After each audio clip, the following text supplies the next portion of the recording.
ಪದೇ ಪದೇ ಹಿಂದೂಗಳ ನಂಬಿಕೆಗಳ ಮೇಲೆ, ಧಾರ್ಮಿಕ ನಂಬಿಕೆಗಳ ಮೇಲೆ ಧಕ್ಕೆ ಆಗ್ತಾ ಇದೆ. ಇದು ಯಾಕೆ ದಾಳಿ ಮಾಡ್ತಾ ಇರೋದು ಯಾಕೆ? ಈ ಪ್ರಶ್ನೆಗಳೊಂದಿಗೆ ಇವತ್ತಿನ ಚರ್ಚಾ ಕಾರ್ಯಕ್ರಮವನ್ನು ಆರಂಭಿಸೋಣ. ಇವತ್ತು ನನ್ನ ಜೊತೆ ಈ ಚರ್ಚಾ ಕಾರ್ಯಕ್ರಮದಲ್ಲಿ ಭಾಗಿಯಾಗಿರ್ತಾರೆ ಆಧ್ಯಾತ್ಮಿಕ ಚಿಂತಕರಾಗಿರುವಂಥ ಉಮೇಶ್ ಶರ್ಮಾ ಗುರೂಜಿಯವರು. ಸರ್, ಕಾರ್ಯಕ್ರಮಕ್ಕೆ ಸ್ವಾಗತ.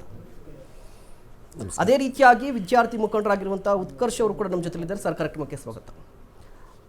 ಉಮೇಶ್ ಸರ್, ಈಗಾಗಲೇ ಘಟನೆಗಳನ್ನ ನೋಡಿರುವಂಥದ್ದು, ಫಸ್ಟ್ ರಿಯಾಕ್ಷನ್ ಏನು ಹೇಳ್ತೀರಾ ಇವತ್ತಿನ ಈ ಘಟನೆಗಳ ಬಗ್ಗೆ? ಈ ಘಟನೆಯನ್ನು ನಾನು ಬಹಳ ಕ್ರೋಧವಾಗೇ ಖಂಡಿಸ್ತೀನಿ. ನಾವೇನು ಹೇಡಿಗಳಲ್ಲ.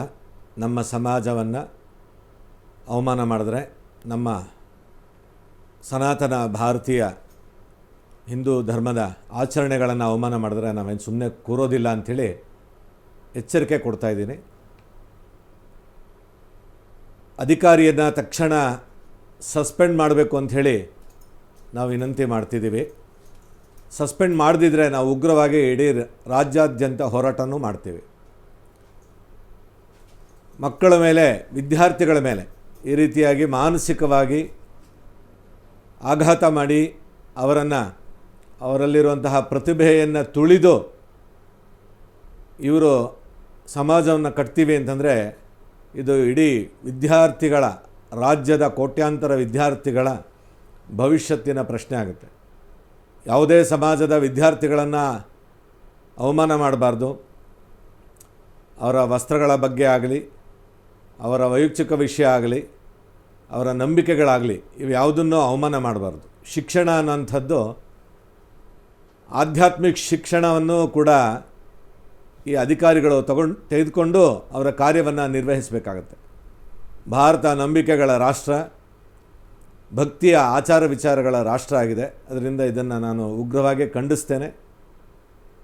ಆ ಅಧಿಕಾರಿಯನ್ನು ಅಮಾನತು ಮಾಡಬೇಕು, ಸಸ್ಪೆಂಡ್ ಮಾಡಲೇಬೇಕು. ಕಾರಣ, ಆ ವ್ಯಕ್ತಿಗೆ ಧೈರ್ಯ ಇಲ್ಲ. ಯಾರೋ ಒಬ್ಬ ವ್ಯಕ್ತಿಯನ್ನು ಬಿಟ್ಟು ಆ ಕೆಲಸವನ್ನು ಮಾಡಿಸಿರೋದು. ಅಂದರೆ ಏನು ಮಾಡ್ತಾರೆ ಇವರೆಲ್ಲ? ಹಿಂದುಗಡೆಯಿಂದ ಸಮಾಜವನ್ನು, ದ್ವೇಷವನ್ನು ಹುಟ್ಟು ಹಾಕಿ ಸಮಾಜದಲ್ಲಿ ಇವರು ಅದನ್ನು ಬಹಳ ವಿಕಾರವಾಗಿ ಅನುಭವಿಸಿ ಆನಂದವಾಗಿ, ಅಥವಾ ಅವರೇನೋ ಅವರಿಂದ ಯಾರು ದುಷ್ಟಶಕ್ತಿಗಳಿದ್ದಾರೋ, ಯಾರು ದೊಡ್ಡ ವ್ಯಕ್ತಿಗಳಿದ್ದಾರೋ ಗೊತ್ತಿಲ್ಲ. ಸಮಾಜದಲ್ಲಿ ಕೆಲವು ವಿಷಯಗಳನ್ನು, ಭ್ರಷ್ಟಾಚಾರ ವಿಷಯಗಳು ನಡೀತಾ ಇರ್ತಾರೆ ರಾಷ್ಟ್ರಗಳಲ್ಲಿ, ದೇಶದಲ್ಲಿ.